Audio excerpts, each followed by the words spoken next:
Hey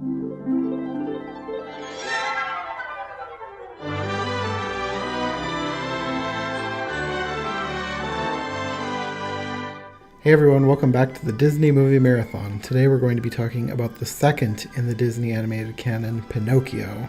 Now, this is one that I had not seen since I was a kid, but I watched it a lot as a kid. However, I had forgotten a lot of it, and it was a much different experience watching it now as an adult than when I watched it as a kid. I think as a kid, I didn't realize how dark this film was. We both were commenting to each other how we felt maybe it was more disturbing watching it now as adults than when we were kids. No contest. No contest. And I don't feel like I watched it that much as a child. There were other Disney films that we watched more, but this is a disturbing story. It is. I think one of the things that I found maybe the most disturbing was just how evil the bad guys were. Like, the bad guys in other Disney movies, they're like witches and evil fairies. But this was like a human evil. Yeah, that you have a point there, because I think one of the things about the bad guys is that as an adult who hears bad news too much, and I do a lot of filtering, they're very relatable scenarios. Like, these could be, in a sense, real bad guys who abuse children. And that's scary. I don't like any of the bad guys. I know you're not necessarily supposed to like the bad guys. It's different than, like, Maleficent, who there's something about her that, I mean, she's kind of cool because she, like, turns into a dragon. She just has this mysterious air about her. All of the evil queens that I'm thinking of right now are not as disturbing as... They're not the same type of disturbing. Artistically, this movie is beautiful. I like that they took Pinocchio and turned him into an innocent little boy. His voice is so cute and precious. Jiminy is funny and cute. I absolutely love Figaro. I don't remember loving Figaro as a child, and now as an adult who deals with frustrating people and life situations, I relate so much to the little frustrations that Figaro has. I think we both were saying how much we liked Figaro watching it through now. And I don't remember Figaro making any big impression on me as a child. And now we can catch all these little subtle expressions of, oh yeah, I would be frustrated too. Figaro's facial expressions were genius. Like, they captured his emotions perfectly. It was so good. And then, as an adult, you have to try and fight the overriding logic that keeps coming into your brain of, this is a puppet, this is a fairy, this is a talking cricket, this whale is totally inaccurate to nature. The whale is basically hollow. You have to try and take it as this strange fairy tale that does not make sense. And the biggest thing about Pinocchio, one of the biggest things that I understood as a child, but I see it so much more plainly as an adult, is this overriding tale of, this is what becomes of you if you do the wrong thing. And this is what can happen to you, and this is the temptation that you're being drawn into. But right off the bat, when he becomes this little live boy, it starts to get frustrating pretty quickly, I think, of dealing with these bad guys, these tricksters. It's like, just go to school. Geppetto needed to be walking his child to school, and we would have avoided a lot of trouble. He might have had somebody in the back of the school wanting him to smoke, but this was not Little House on the Prairie. Right away, he's pretty much being kidnapped. In a very cheerful manner by seedy-looking bad guys. So he's getting sold to Stromboli. Stromboli is so icky. Maybe part of it's because I'm a woman. It's like, I don't know. There's just something so... Not only is he obnoxious, just the way they made his body dance all over the place. You don't have to put that footage in there. It's just so... I described it as disturbingly jiggly. And they did it on purpose. You know, that took some animating. He's just dancing all over the place in an icky way. And he's a hustler and a kidnapper, and he basically tells Pinocchio that he's going to use him to make money for the rest of his life, and when he's not good enough anymore, he's going to kill him. I don't remember being that bothered by that as a child. This should have been a scarring film as a child, but I guess it has way more meaning as an adult. Mm-hmm. So thankfully, he gets out of that situation, and he's still over the top naive. And then you switch straight back to him getting tangled up with these bad guys. I personally think that the coachman is the worst bad guy. To me, the creepiest bad guy out of all of these. Stromboli should be one of the worst, but he was keeping a puppet captive. The coachman was leading little boys to their destruction and enslavement. And he had creepy henchmen. Yeah, with the henchmen, we were trying to figure out what the henchmen were. They looked like ape men with funny colored eyes, and from a distance they just looked like silhouettes, but then there was like one close-up shot. They looked like gorillas, but they had glowing eyes. Like very similar to something that would have creeped me out so much as a child, like the sort of thing that I would make up in my head that would totally creep myself out.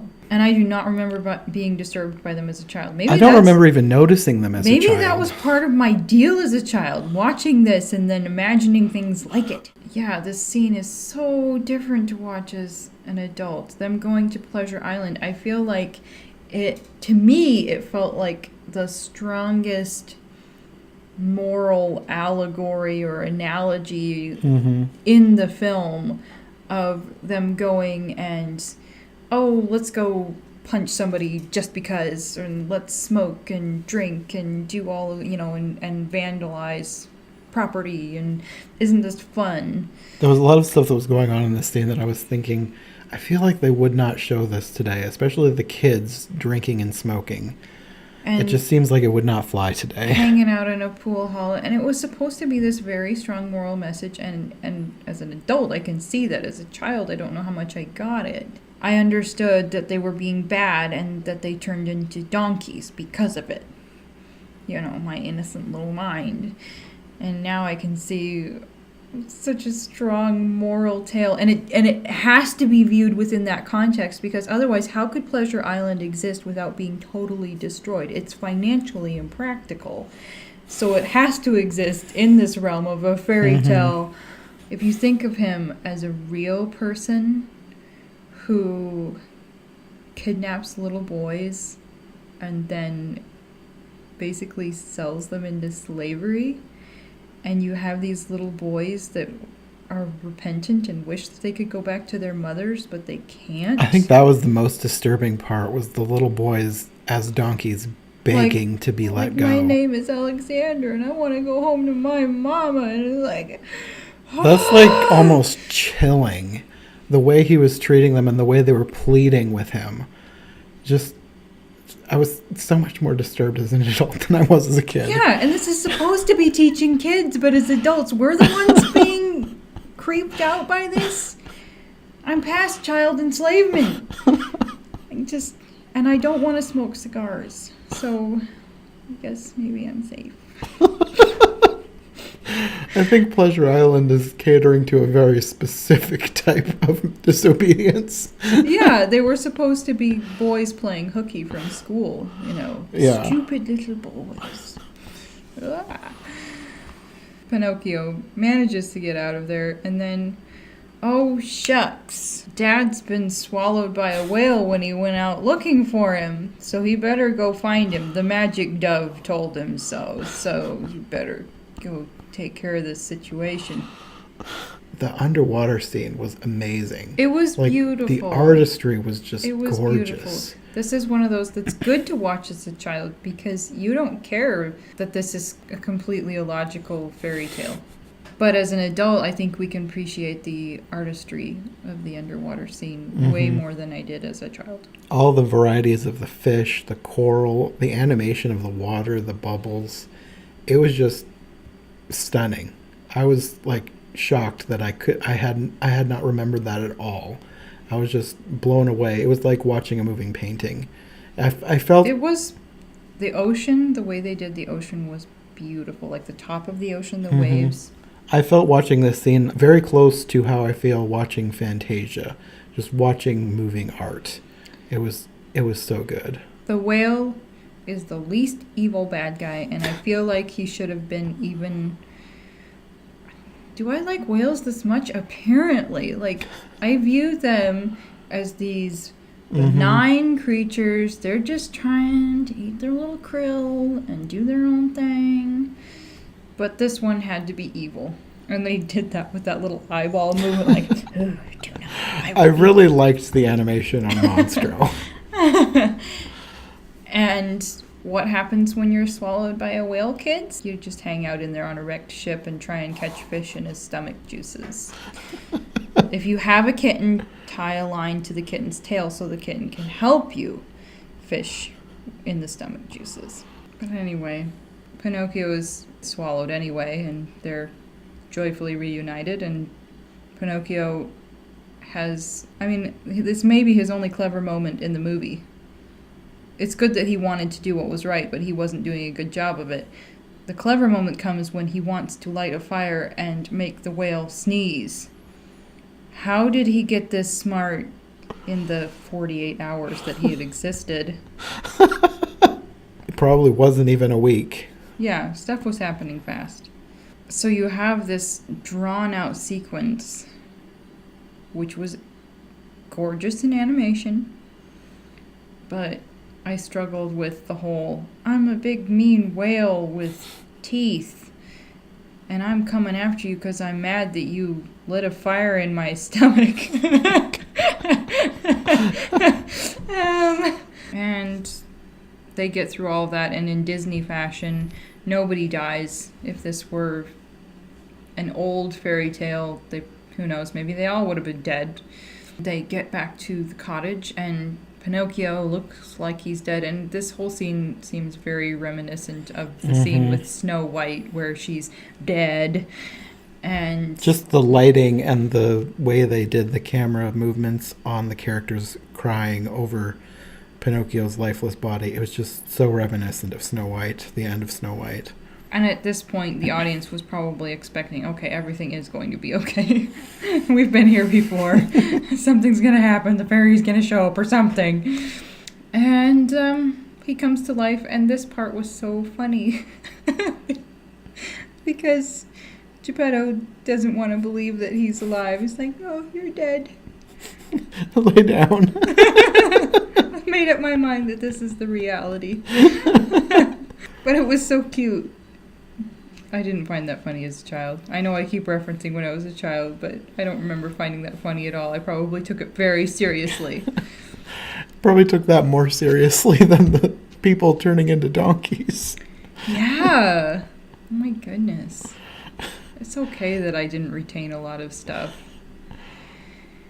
And so he becomes a real boy, and I feel like you don't have full closure. Like, what happened to the fox and the cat? I feel like every other adult in this movie needed to have been arrested. They need to be reported. Geppetto was like the only adult that you're introduced to that doesn't deserve to be arrested. Well, Blue Fairy, sort of. She's like a magical creature, but... Yeah, I don't think the magical creature counts. I mean, if you want it to count, then we can have one more on the good side when she's not up in her little star. Yeah, there were way more bad guys than good guys in this movie. Like, you never see the classroom, the teacher, you don't know, like, after this, maybe Geppetto was way more careful and actually walked his boy to school and or we could assume that Pinocchio relates all of his tales and people actually do get arrested, but there is no closure on that. It's just, oh, I'm a real boy now. Isn't this magical? And apparently everything's going to be fine. I'm guessing that I enjoyed this movie more when I was little. If I really, really enjoyed it, I probably would have watched it more, I would think. We watched it a lot, but that was because it was one of only 2 Disney movies we actually owned when we were kids. And that kind of is the deciding factor when you're kids. What do you own? That's what gets repeated.